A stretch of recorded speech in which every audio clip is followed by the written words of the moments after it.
We just heard this about Mike Nolan. He has been let go by the Cowboys. The Cowboys defensive coordinator has been fired. Marcus, I'll start with you on this. With all of the woes that the Cowboys faced this year, defense and Mike Nolan, top of the list, they've now decided to move on from him.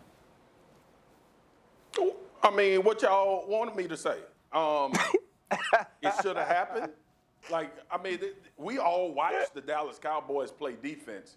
But on a serious note, like, this wasn't what he tried to implement from a defensive standpoint was not suited to the personnel that the Dallas Cowboys have. This was a 4-3 up the field football team for the last 4 years with Rob Marinelli. They were attacking aggressive. When we saw DeMarcus Lawrence being one of the best defensive ends in the league, he was rushing 95% of the time as opposed to dropping out or trying to play some semblance of a 5-2 look, what they did this year. It was too much that first of all, thrown on their plate without an offseason.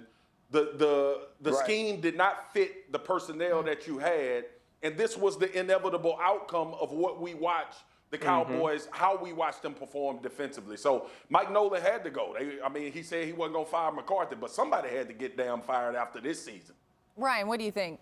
No, 100%. Somebody had to go, Laura, and why not Mike Nolan? When you look at this defense, here is when I look at coaches and I say, you know what, you're probably not a good coach. When the people you know are really good football players look like really bad football players. When you can't adjust your scheme, when you can't understand what type of guys you have on your team and allow them to excel. Mike Nolan couldn't do that.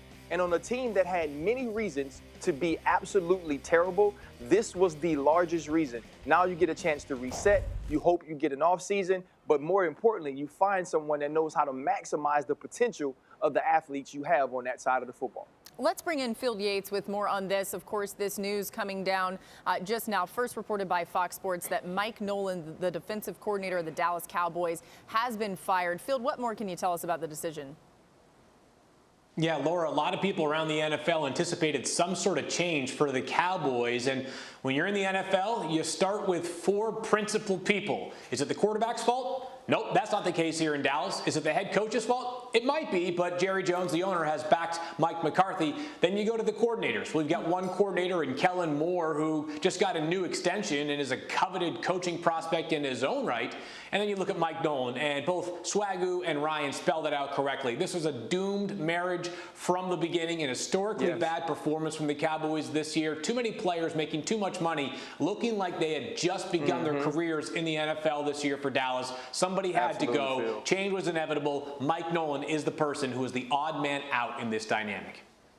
And I'll say this, spinning it forward, whoever comes in and replaces him is going to have to fix this without outside resources, because this defense is what it is. Like, they're pretty much capped out, especially after they pay Dak Prescott. They've already given out big contracts to the running back, the wide receiver, DeMarcus Lawrence. They can't go adding players. You know, they let Byron Jones walk. So maybe the draft can help on defense, but for the most part, whoever comes in as a new coordinator is going to have to make do with what they have. Thanks for watching ESPN on YouTube. For live streaming, sports, and premium content, subscribe to ESPN+.